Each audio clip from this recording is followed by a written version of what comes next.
Good evening or afternoon or morning, depending where you are. It is so good to see you all these lovely names and faces that we know.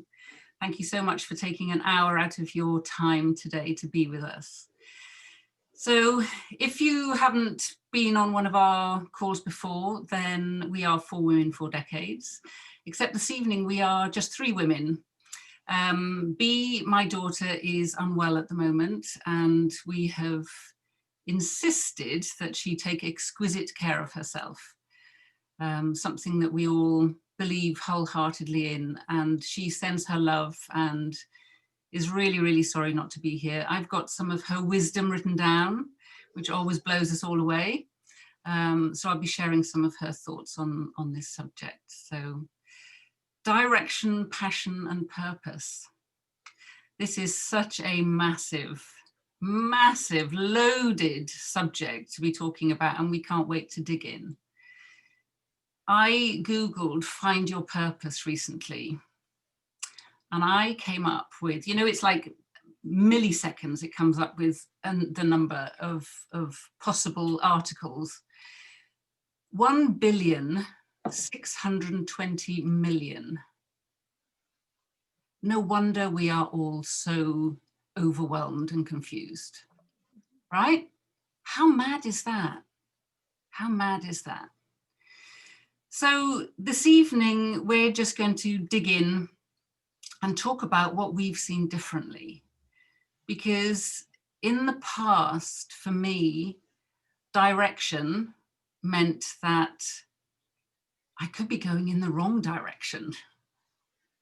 And what did that even mean?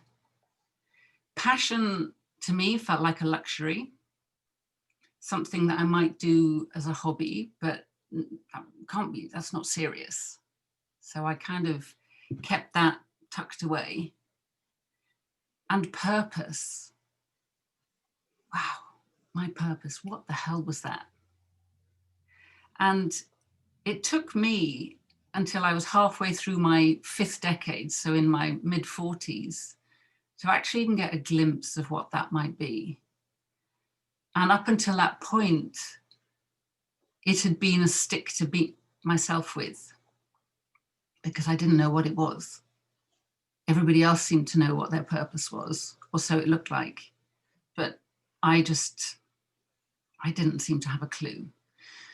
So all of those things, direction, passion, and purpose, weighed me down. I was dissatisfied. I was not good enough. I was lost, frankly, for a lot of time.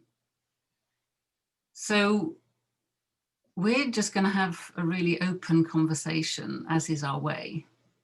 We're going to open up the chat about halfway through, and we would love your input, whether it's observations, whether it's questions that we can then chat further about. There are a couple of quotes I'd like to just read out before we get going, just to kind of maybe set the tone. One of them is one that B had written down, which is a beautiful quote by Howard Thurman. And he says, "Don't ask what the world needs. Ask what makes you come alive and go do it. Because what the world needs is people who have come alive." I wish I'd known that in my 20s. And the other one is from one of our faves, Glennon Doyle. And she says, "When a woman finally learns that pleasing the world is impossible, she finally becomes free to learn how to please herself." Now that's for men as well. That's for all of us. So when a person finally learns that pleasing the world is impossible, they finally become free to learn how to please themselves. What if we knew that? What if we really knew that? What would that change for us in our thinking around direction, passion, and purpose? Ladies. Thank you, Rebecca. Isn't it incredible? As you were talking, I'm thinking about myself, of course, and I'm thinking about all of the coaching conversations that, wow, as a coach, this topic comes up all the time. And for me personally, but for also I think every one-to-one client session I've had, at some point the question will come up of, am I doing work that's meaningful enough? Am I doing work that, and often sometimes that question will sometimes come from a place of, am I doing the right kind of work so that I won't regret something later? Am I ticking enough boxes with my career choices? Am I going to regret this decision? What is my purpose right now? And I was thinking that in almost every way that those conversations start, where we get to is the person in front of me, or even me, feels like I am lacking if I don't know where I'm heading, or there's something not quite right with me if I don't have a purpose, whether it doesn't matter whether that's a professional calling or anything. If I just don't have any direction or any action plan, and my clients will sit in front of me and say, well, maybe there's more to life than this. Maybe my purpose is not to worry about return on investment or the bottom line or haircuts, or maybe there's more to life than all of this stuff. And then outside of the professional conversation, we're then into a conversation that, well, I still can't find my purpose even outside of my professional life, so there must be something wrong with me. And I was thinking about this and wondering what I would want to say tonight. And I was thinking about you, Rebecca, actually, because I thought Rebecca, most of you will know this, but she's phenomenal at craft, sewing, knitting. She can design and put together an outfit in about 30 seconds, and we just watch in amazement. But Rebecca at the moment also modeling exquisite self-care. If you don't mind me sharing, Rebecca, you give yourself some time on Wednesdays to put yourself into those activities that bring you absolute joy, that make you come alive. If on that day I was wondering, Rebecca leaves her home, she goes for a walk, she bumps into somebody in a place of being totally alive, the impact of that interaction on that other person will then mean that they're in a totally different space to walk then into their lives or into their next interaction. And so there's part of me that goes, my God, if that's what you're doing, Rebecca, and that's what makes you come alive, that's your purpose. But it doesn't mean that there's not a million different ways you can have that impact on your life and on somebody else. And it doesn't mean that you have to have a set purpose. So Rebecca will only ever be on purpose when she's crafting. I don't think that's true either. But the more we pay attention to those types of things, the more I think we begin to thrive, or certainly we see Rebecca on fire, shining like a diamond, versus having a conversation where somebody's thinking they're lacking for not quite knowing what their thing is. Yeah, I just wondered why purpose needs to be associated with some kind of goal or action plan, rather than doing what you love and then impacting the world in that way. That's kind of where my thinking was up to.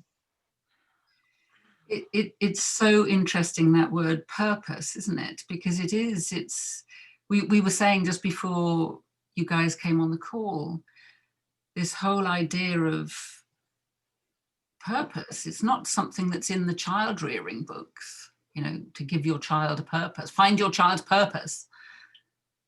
It's a made up thing that we're led to believe we should be striving for, and that we are somehow a failure if we don't have one, or we are seen to be lost. Or exactly as Rachel said, how many clients have come to me in the past, because I'm lost, I don't know, and I'm wasting time, because we feel this, that there's something wrong if we don't have a purpose. But that, what if that purpose is a moment-to-moment thing?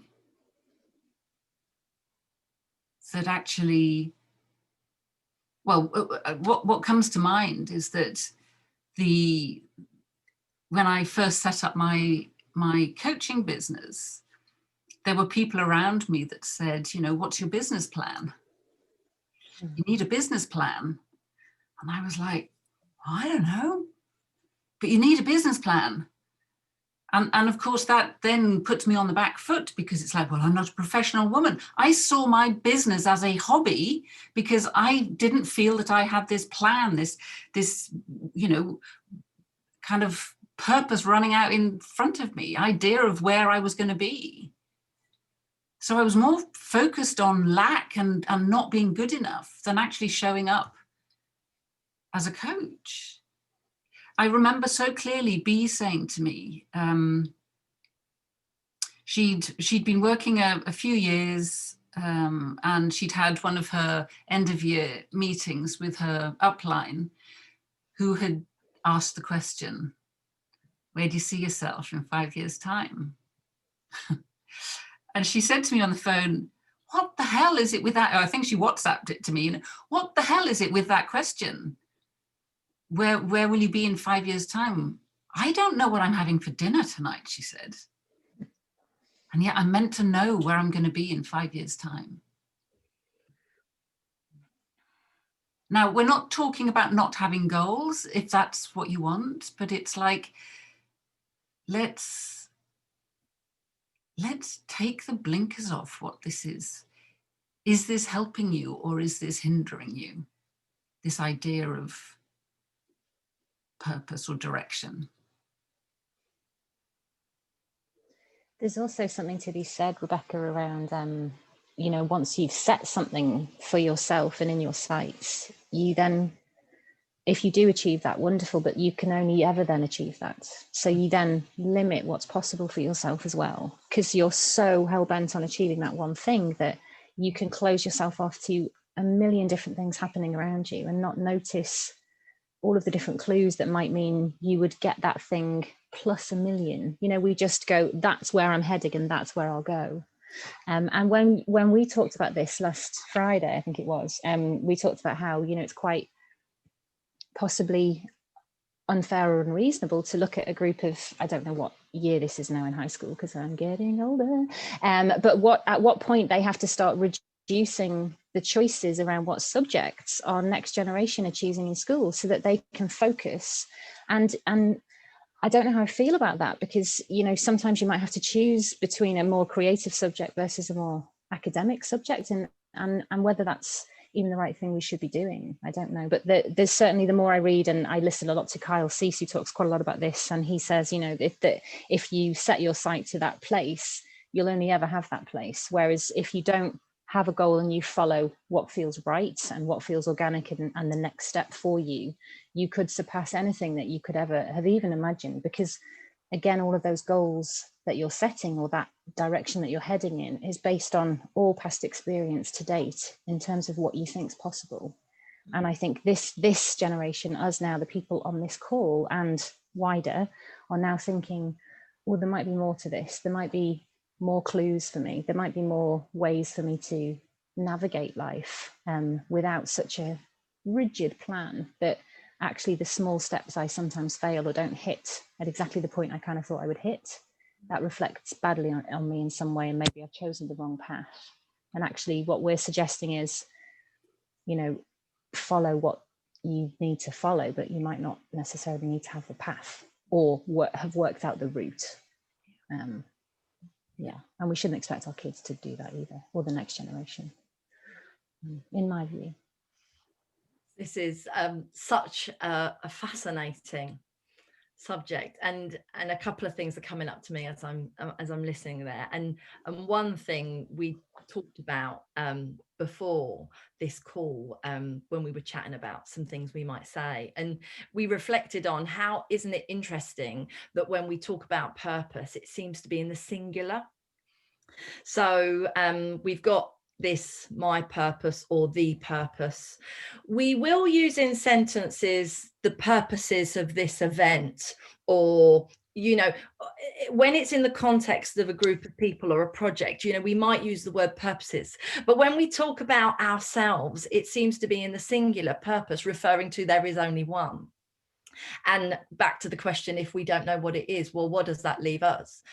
So what if it isn't one purpose? What if it's, and then we didn't know what the word would be for purposes, meaning for a person. We came up with a new word, purpie, which I also don't think is quite right, but was but you know, this concept of their societies led us to believe that maybe we do have one true purpose, and we need to go out seeking that. And if we don't feel we know it, then you know, that can feel like we're lacking something. And it's really interesting, because I have done a 180 on this, because now it feels to me, what feels truthful and right to me in this moment is that my purpose is trying to be true to myself on a moment to moment kind of in a moment to moment sort of feeling, and one day it could feel like it's this is important, and the next day that might change. It's much more fluid than I previously believed, or at least that's what feels right to me at this moment. And this bit about being true to myself feels really important, because I think previously I was looking outside of myself to what society expected or what I expected of myself. And they were largely around the shoulds and oughts and musts, and weren't really driven by what felt down deep gut in my bones what was right to do. And the more I look inwards and the more I feel for that, and follow what we'll talk shortly about, what feels warm, which is kind of like a bit of a guiding compass for us. But yeah, being true to myself and following that feels more on purpose than anything else did before. And isn't that fascinating? And I was Little Miss Goal Setter. So I did have a 5-year plan. I did have, and this is, none of this is bad. I'm not saying No, this it's is not. I'm not, all I'm saying is this is my journey on this. So I did have a 5-year plan. I did have a vision board. I did have quite clear-cut ideas of what I thought was possible for me. And but like Rachel referred to, and Rebecca, that in all that planning, I didn't leave much space for things to arise that I didn't know about at the time. Yeah, so the rigidity of that planning, like, planning has a place, but for me in my life, it doesn't feel like that's massively useful. Yeah. Something just popped into my head there where you spoke about space, giving ourselves space, because I've come to see that we can be forever actively productive, except we're not. We're just running to stand still. And that actually giving ourselves some space to rest has taught me that that's the birthplace of so many ideas, of so much creativity, of so much fun, rather than this mission that I've been on, looking under everything. Where's my purpose? Where's my purpose? All of that. Because we live in a society where busyness is still honored and lauded. We always say, I know we've spoken about this before on a previous call. It's like when people ask you how you are, the answer is busy. All right, because we're searching. We're searching. And what if we find things, we find what maybe we're looking for when we get quieter? And that's what I've found, which can be counterintuitive, is actually to slow down.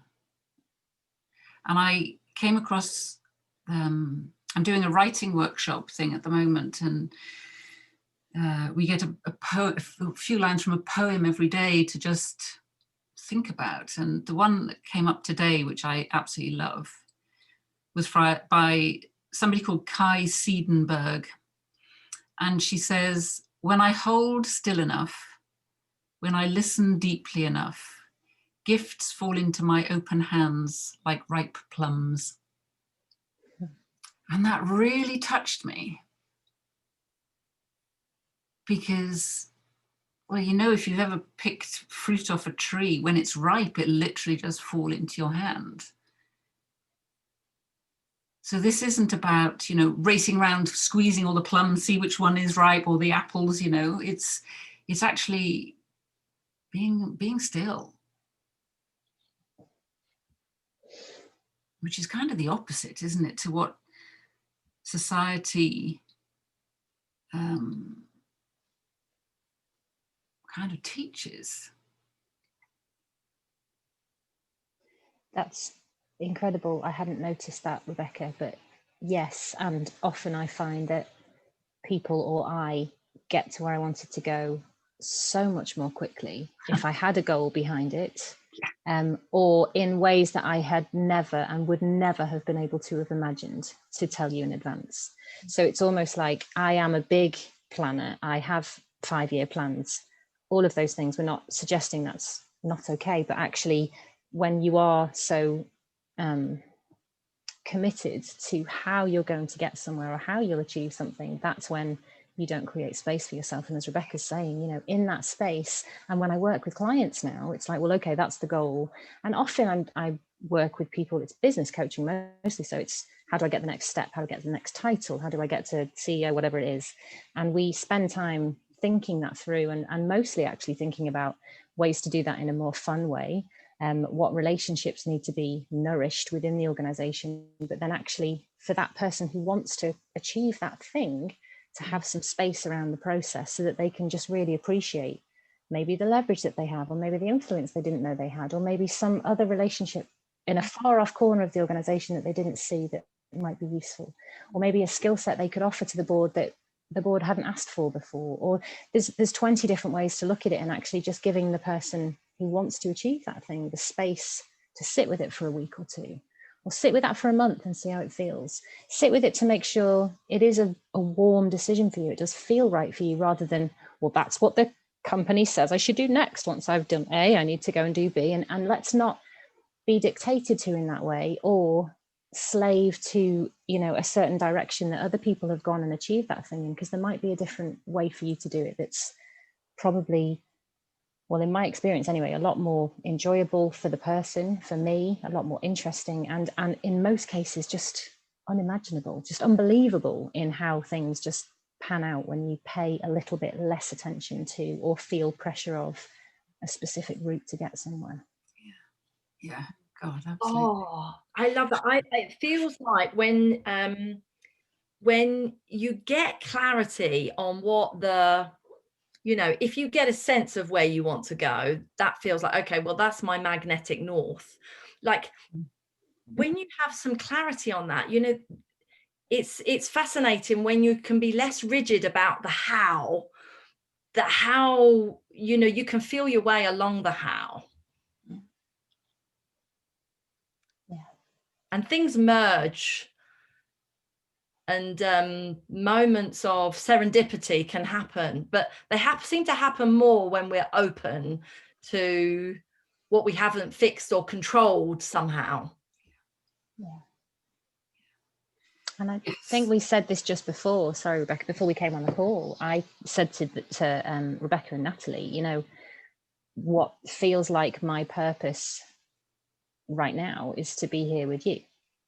And that's all I currently can think about. I have a different ear away from my headphones listening for my kids. That's just how that works. But I'm here and I want to be here, and that's my purpose right now. And then following this call, my purpose will be to have a glass of red wine and do a bit of self-care and then go to sleep. And in the morning, when I wake up, and see what purpose it is for me in the morning, other than delivering 2 small people. And then, you know, so every minute, every hour, all of that changes. I might have bigger things that I think about, but again, just not being stuck in terms of how I will go about doing those things, and being open that at any point the world could just slap me in the face with a brand new purpose that I didn't see coming, and I could not possibly have planned for, because I'm open. Yeah. And that just happened. And I think we can drag these 3 words around with us, or certainly the direction and the purpose, drag them around like a heavy weight. that we use as a benchmark or a measuring stick, I think, of ourselves against society.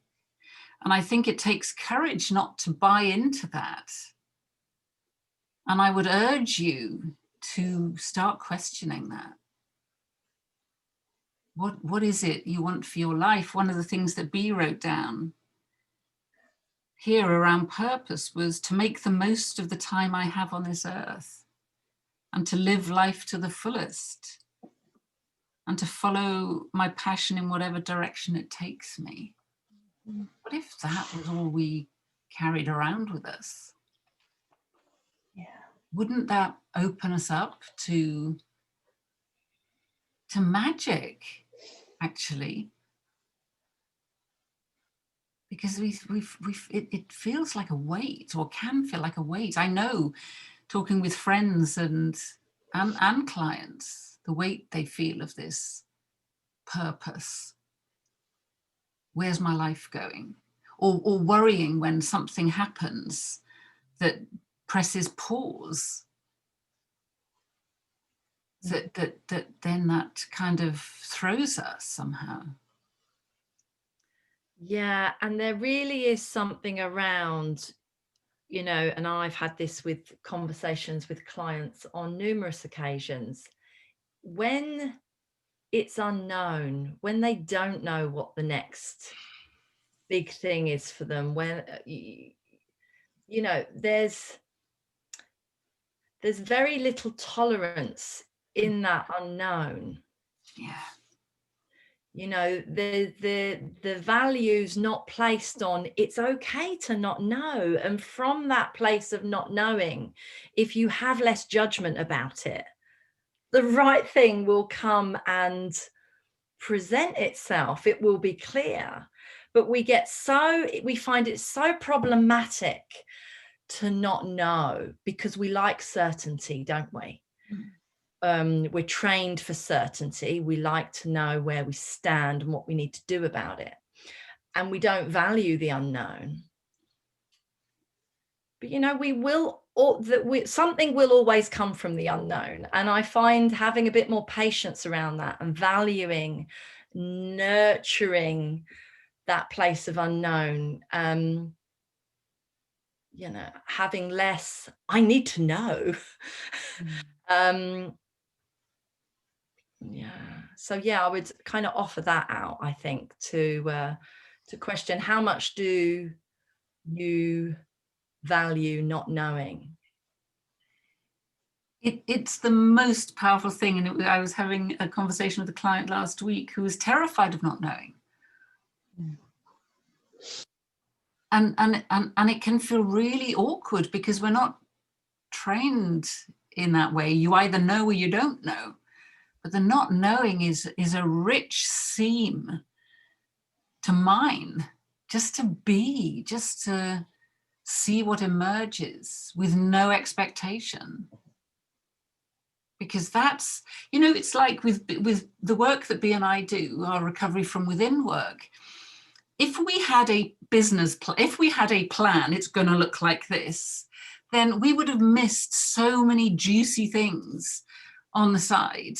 The other week we'd been chatting about, you know, the things we offer, whether it's parents and carers or those that are struggling.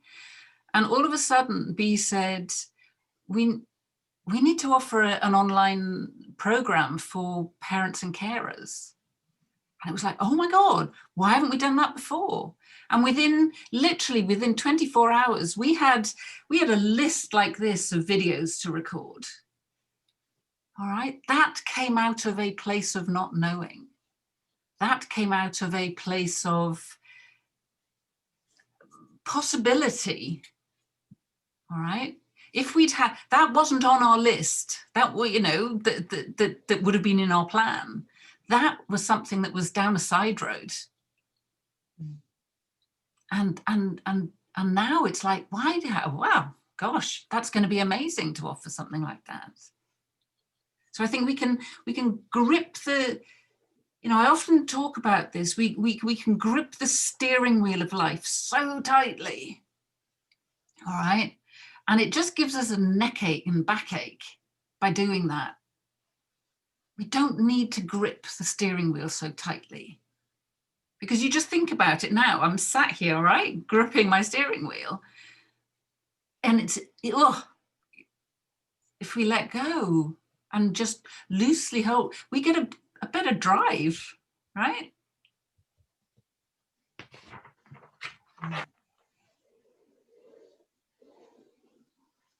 And then we see more of what's around. If you use that as a metaphor, actually being in a car, when you're driving with your hands gently on the steering wheel, you're more likely to notice more of the scenery. Whereas if you're up close and in control, thinking, actually you're in less control like that. And see what unfolds in life. It's just so different to anything we've really heard, though, isn't it? It's so radical, because I'm just thinking through about 20 conversations I've had this year with people, and even hearing my own voice in I've only really started understanding it this way, or seeing that space makes sense, or seeing that slowing down is useful, or seeing that being bored is excellent, actually, or seeing that lying on a couch or lying in bed or just lying down, there's more value in that than me busying myself trying to think of different ways to get to the next goal. I've only really seen that this year. So for me, I'm just listening back to some of those conversations that I've had where clients are just like, well, what do you mean just sit still? Or what, take some time out of my day to, I'm sorry, what? Like that's strategic in some ways. I don't understand. Or what will people think? I can't just sit in my office, Rachel, and just look out the window. There's this real, I must be seen to be doing something towards some kind of output for myself or for my organization, for my life, for my family. So it's just judged. If you see somebody kind of just looking far off into the distance and you're outside that office or out near that person, you know, working hard, then that can be difficult. But actually, if we all valued that as a thing that would be really helpful for us all to do, just to give our brain, heart, health some time out, just to go, hold on, I'm either chasing something or something's not quite working the way I thought. So therefore, that's a cue for me to just slow down for a minute and maybe take 10 minutes out. And, you know, without fail, 10 years of coaching, in every conversation, when somebody has taken that time, even if they go outside and just have 10 minutes walking around the premises, even if they just leave the scene, just step away from the conversation, step away from what you're perceiving as stressful, and take a couple of minutes, take one deep breath even, the impact is enormous, because I'm starting to learn that the output will be far greater, or that I don't have to be constantly moving or showing or proving you something. Here's my results from today. Here's my 100 emails. Here's my whatever. I don't have to be doing that anymore. You're more valuable to me. You're more valuable to your family, yourself, your business, your relationships, if you've given yourself that space just to go, okay, I don't need to keep moving 24/7 always, even though life is probably telling me to. And every single piece of marketing is telling me how to be better, how to do more with less. And, you know, you don't have to do that, I don't think.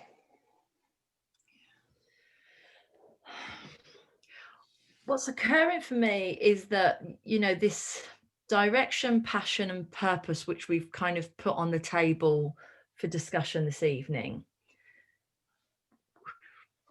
No, I don't know, it's just me, but it just seems that we look at that and we think that's only got something to do with career. Mm-hmm. And, you know, if we just zoom out and just view it in a really holistic way, you know, let's park the professional side or whatever that is for a minute, because I think, you know, we can add a different lens on that.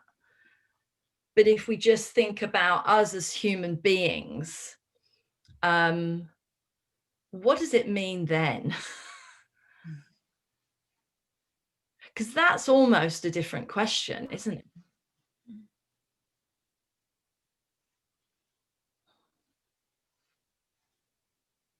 Yeah. Like we're born, we are but temporary.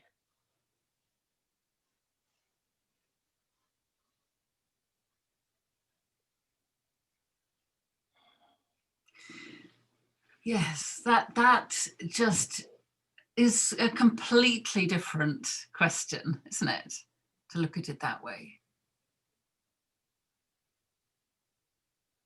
And it could be, well, you just look at that. I mean, I live right by the beach, and there is so much rubbish on the beach these days. And so, sadly, bits of plastic, tiny bits of plastic everywhere. And what comes to mind is the idea of treading lightly in the world.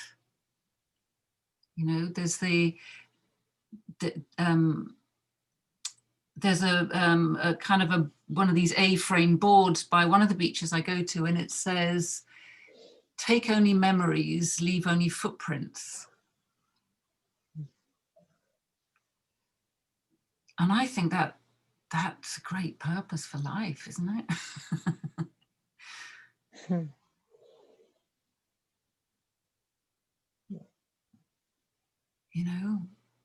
We talk a lot about kindness. Gosh, couldn't you just look at this year particularly, and how different our experience of being alive would be if people were actually kind. Oh. Oh. Yeah. The chat is now open, everyone. Yeah, okay. Feel free to dive in. Before we descend into some love fest. Yeah. But no, what if our purpose is to show up and be kind? Yeah. And I was thinking as well, I know we quote her all the time, but Glennon Doyle talks a lot about how one way to find your purpose, if you want to find a purpose, is to think about the thing that breaks your heart the most, the issue that you can't look at because it's too painful for you. It could be hunger, it could be racism. Look at that.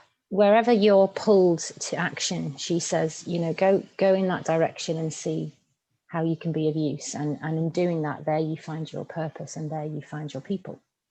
And I think that's great. And then I was again reflecting on, I'm not totally obsessed with you, Rebecca, but just this idea of why I know I am, but why the purpose thing automatically in my head goes, well, it needs to be some kind of greater good, some kind of massive cause. And actually, I think the impact from any one of us having spent time doing what makes us feel alive or being kind, the impact that has on the world can be just as great.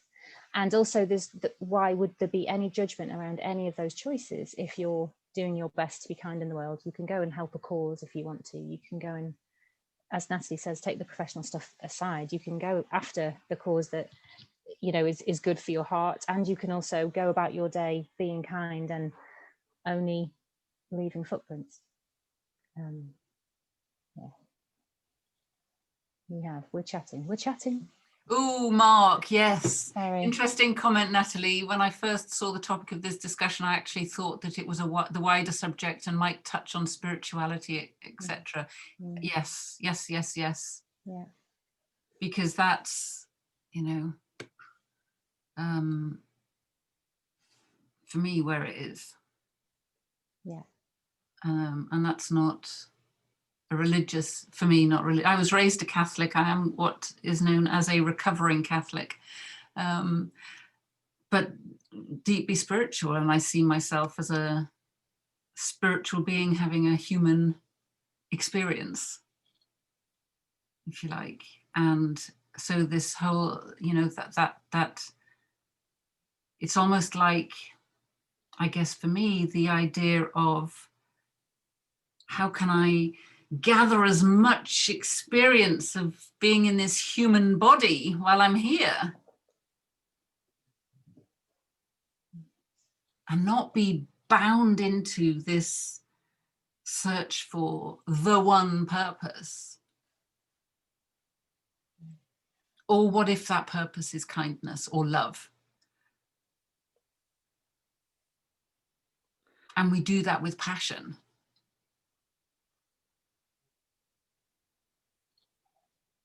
Yeah, and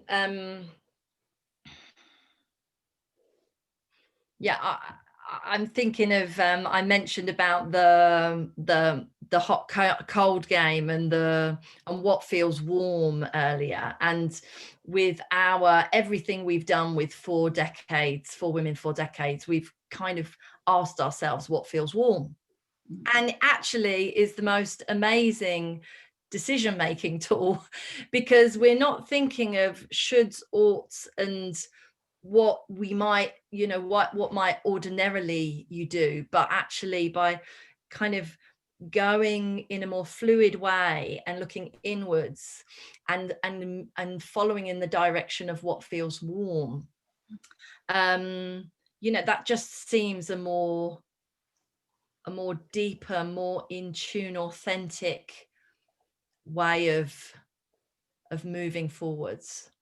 And in terms of and I think, like Rebecca, in terms of faith and spirituality, for years, for most of my life, I didn't really know where I belonged in that camp, because I didn't really feel there was a denomination that quite fit me. So I thought, oh, well, religion's not for me. That meant faith isn't for me. But actually, as it comes to it, I find myself to have a lot of faith.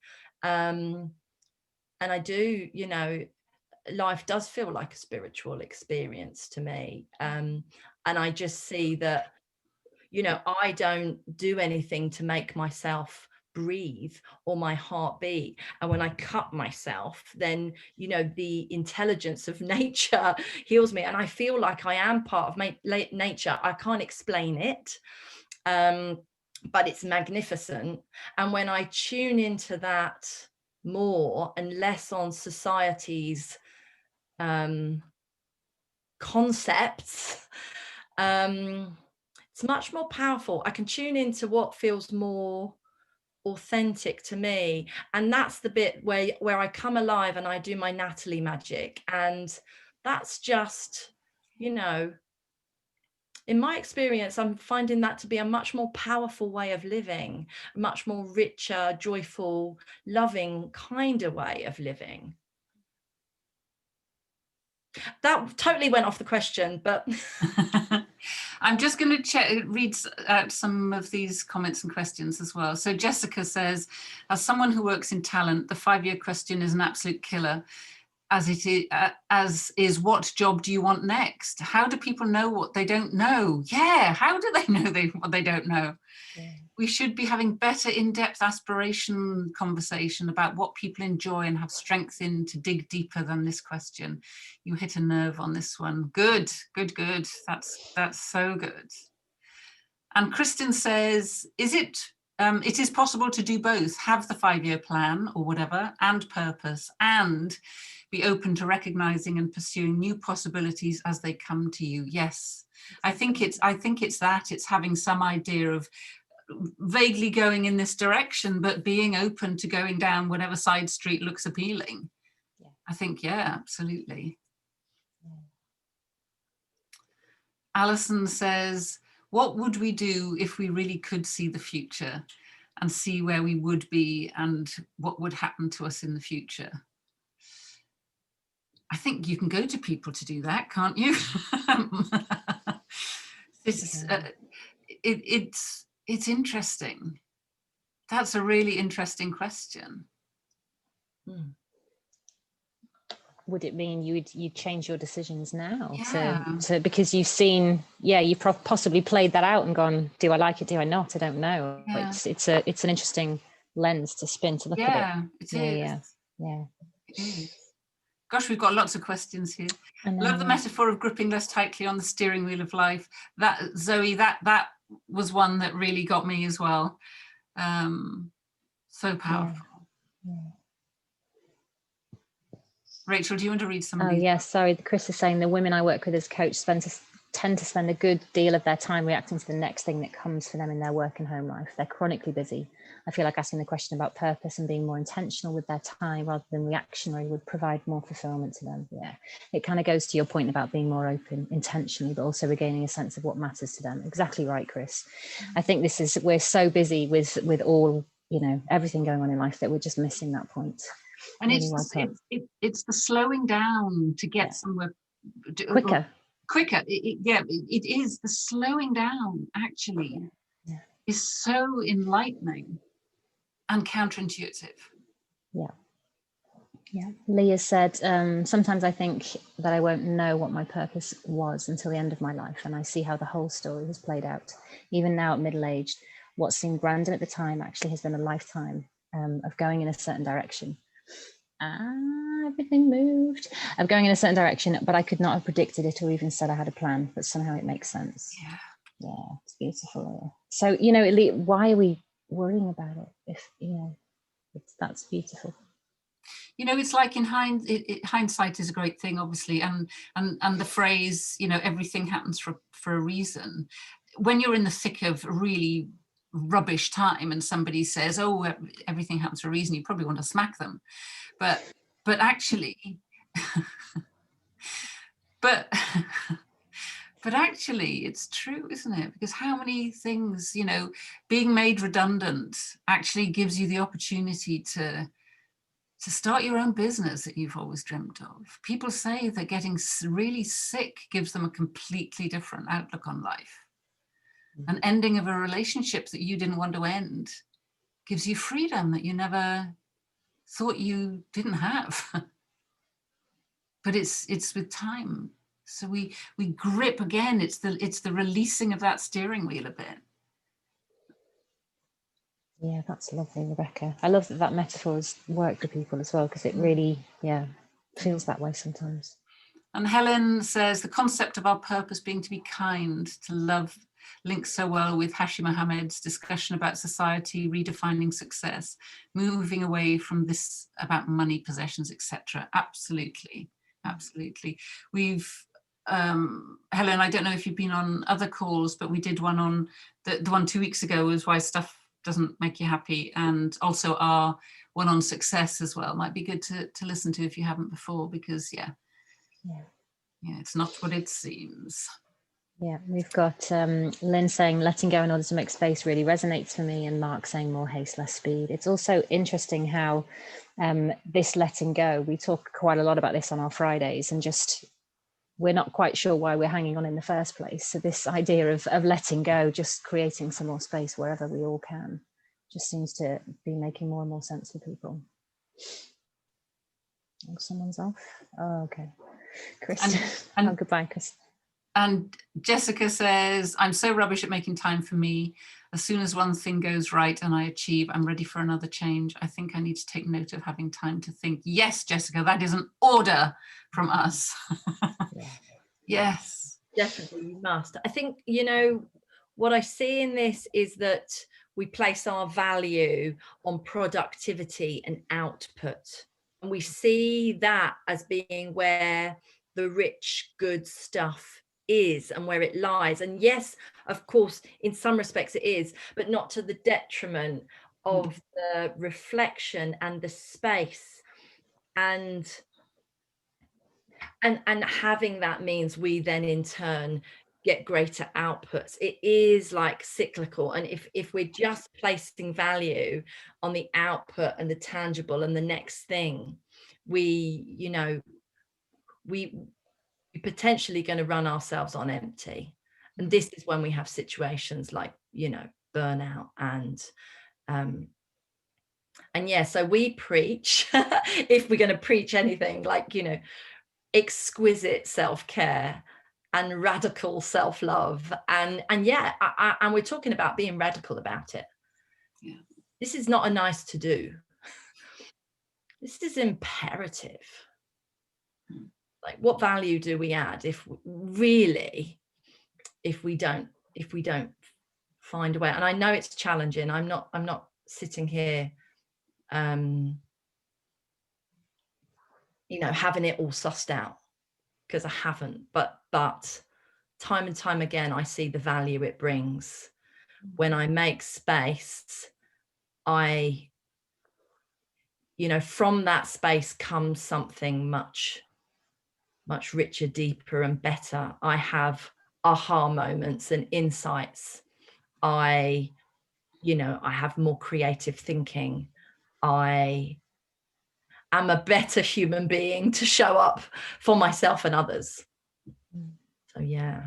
And I think precisely the time that we feel we don't have the time is when we need to take that time. Yeah. What I was going to say, Rebecca, is it's quite amazing how we wait till we're rock bottom. Mm-hmm. Yeah. And you will have, all of you are nodding, or you'll have so many friends that you hear, well, no, I'll just get to the end of the week and then I'll take some time. I'll just get to the middle of December, then I'll take some time. I'm going to take extra time off over Christmas because I'm so exhausted right now that I need the extra time in 3 weeks' time. You need it now. And also I even speaking to clients, well, things are going pretty good at the moment. So I'm like, oh, so how's the self-care going? And they're like, well, don't need it right now. Things are going okay. I'm like, no. And I've only learned this as well from being around these Rebecca B and Natalie, because now we have ongoing almost accountability. It's like, well, I feel a bit tired. So the three will come back and say, self-care, let's do it, exquisite, go for it, have a bath, feet up, day off, so I have all of these reminders around me to go. It's not just for when you feel a bit broken or it's been a bit of a crap day. It's actually for an ongoing build of how important and how valuable you are, and how important and how valuable your time is. You have to do this all the time. That's why I took my Wednesdays. Yeah. Because that is so important for me, because I ended up being a bit resentful the rest of the week, because I was literally, by the time I got to Friday, I was worn out. And it's not that I was I'm now cramming everything into Monday, Tuesday, Thursday, Friday, but it's just, I've got a completely different mindset about it. Completely different mindset. And that changed everything for me, really. Giving me time to pursue my passion gives me that space to come up with new ideas, if that's what happens, but not to think about it, but just to allow that space. It's really something that just comes to mind, and I'm not sure, one of my dear friends who may well be on the call, we both love craft and sewing and stuff like that, and reading, big readers. And at different points we've known each other for 30 odd years, and at different points in our lives where we've hit bumpy ground, we will say to each other, what are you reading? Or what are you working on at the moment? Because it's at those times that we forget to do those things that nourish us. So we just say that to each other all the time. Or we'll suddenly remember, oh, I'm not working on anything. That's why I'm feeling the way I'm feeling. Yeah. So can you see from that space, whatever it is that you love to do, let your passion guide you in life. It's not a luxury, which is what I thought. It's not, no. I'm very aware we're going. We've got a few more minutes, but I know. Sorry. So Jessica's come and said, she's so rubbish for taking time for me. As soon as one thing goes right, I achieve and ready for change. I need to take note of having time to think. And I would say, yes, absolutely. But also making sure, based on this conversation, that we're also taking time to not think. Yeah. And time to not do anything at all, and time to simply rest. Because it's like, well, I'll create headspace and then I'll think things through and process and know what's next. Mm-hmm. Yes, do that, and take the time where you sit for 15 minutes with an agenda of no thinking whatsoever, just head mush. it's hard, but it gets easier, I think. Chris, Leah's saying, just thinking that these sessions with you, all the whole group, all of us are a kind of radical self-care for me and for taking time and making space. Thank you, Leah. Thank you, Leah. A lot of people are agreeing with that as well. Jessica, Sophie, Rebecca, thank you. And then Chris is saying, Brene Brown's research found that one thing that correlates strongly with compassion for others is strong boundaries. Absolutely. So putting, so important. Yeah. Knowing when to say no, switch off. Oh, I think that's another session, don't you? Or boundaries. Think that really is. Or yeah, how to say no. And yeah. Amazing comments. Oh, ladies. So Sophie says, yes, please, on the boundaries. Exactly. Great comments in there. Thank you. Time off tomorrow. Well done, Deirdre.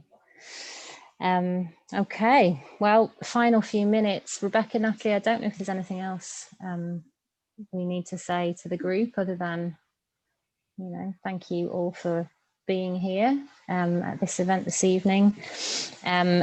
Our next steps, as you will have been reading, because I think you're all in touch with us, is that we have the video coming out in early December on how to have, or our views on how to have a stress-free festive season.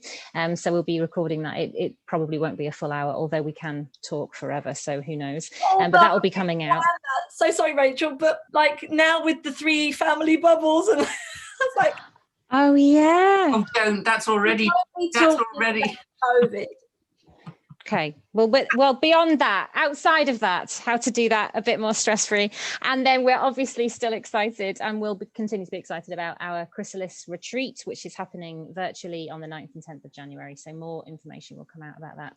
For a second there, I felt like a bit of a newsreader, so I don't know what's happening with my voice. But yeah, those are the only 2 updates. Exactly. It's so lovely to work with you all. Fantastic comments. Thank you for being here. It's great to see you all live. I'm going to ask Natalie, unless there's no other comments from the other ladies, to turn off the recording so we can do a big wave and bye. But yeah, that's all from me.